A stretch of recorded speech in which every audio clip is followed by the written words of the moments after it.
आसनसोल के बर्नपुर इलाके में शुक्रवार को उस समय राजनीतिक हलचल तेज हो गई जब करीब 40 साल पुराने कांग्रेस कार्यालय पर बुलडोजर चला दिया गया।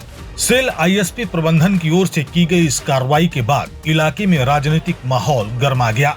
आ रही जानकारी के मुताबिक बर्नपुर के अपर रोड स्थित बाटा मोड़ के पास मौजूद आंचलिक कांग्रेस कमेटी के कार्यालय को नगर सेवा विभाग की टीम ने ध्वस्त कर दिया। आईएसपी प्रबंधन का दावा है कि यह कार्यालय उनकी जमीन पर अवैध रूप से बनाया गया था और इसके लिए किसी भी प्रकार की कोई आधिकारिक अनुमति नहीं ली गई थी। बताया जा रहा है कि सेल आईएसपी के स्टेट विभाग की ओर से पिछले कुछ समय से अवैध अतिक्रमण हटाने का अभियान चलाया जा रहा है। इसी अभियान के तहत पहले कई टीएमसी कार्यालयों पर भी बुलडोजर कार्रवाई की जा चुकी है। अब कांग्रेस कार्यालय पर हुई कार्रवाई ने राजनीतिक विवाद को और बढ़ा दिया है।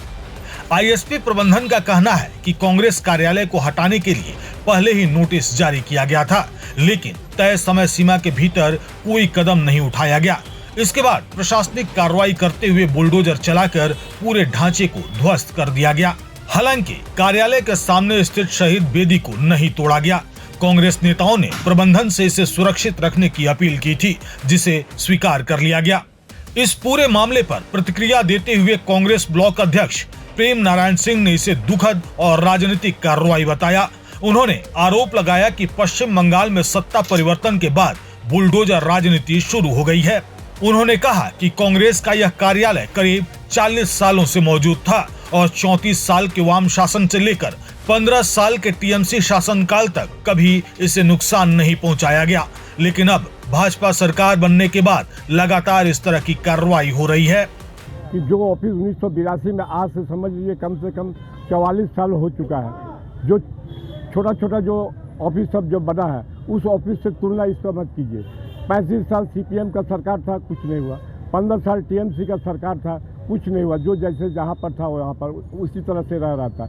लेकिन आज सत्ता परिवर्तन के बाद इस तरह का जो बुलडोजर जो चल रहा है पूरे पश्चिम बंगाल में, खास करके हम लोगों का हीरापुर बर्नपुर में जिस तरह से चल रहा है, ये इसके विरुद्ध में हम लोगों को सबों को मिलकर इकट्ठा आवाज़ उठाना चाहिए कि इस तरह का बुलडोजर कल्चर जो हमारे पश्चिम बंगाल में नहीं था, आज वो पश्चिम बंगाल में वो कल्चर फिर शुरुआत हो रही है।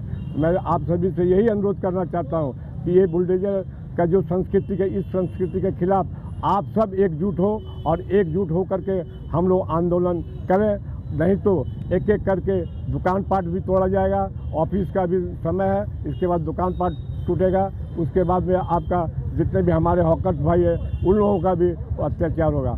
तो मैं आप सभी से अनुरोध करूँगा, जहाँ भी है दल विशेष को छोड़ करके अपनी इकट्ठा होकर के, संगठित होकर के इसके खिलाफ में हम लोगों को एकजुट होकर के आंदोलन करना चाहिए। तभी जाकर के ये संस्कृति को हम लोग रोक सकेंगे, अन्यथा हम लोग एक एक करके आज हमारी बारी है। एक कहावत है कि मौत से किसकी रिश्तेदारी है, आज मेरी तो कल तेरी बारी है। इन्हीं चंद शब्दों के साथ मैं आप सबों को धन्यवाद देता हूँ और सभी साथियों से अनुरोध करूँगा कि इकट्ठा होकर के किसी प्रकार का अगर हम लोग आंदोलन में जाएंगे तो आप लोग उसको समर्थन दीजिए, वरना इस तरह का सांस्कृतिक, इस तरह का बुलडोजर हमेशा हर जगह चलते रहेगा। हमने बार बार प्रशासन से अनुरोध किया कि हम लोग ऊपर से टीना हटा दिए हैं, एंगल उंगल हटा दिए हैं, 2 दिन का सर समय दीजिए, 2 दिन में हम लोग ईटा को हटा लेंगे, आप लोगों को कोई बाधा नहीं होगा। लेकिन हमारी बात को नहीं माना, ज़बरदस्ती वो लोग ताकत के जोर पर, प्रशासन के जोर पर हम लोगों को हटा करके बुलडोजर चला गया।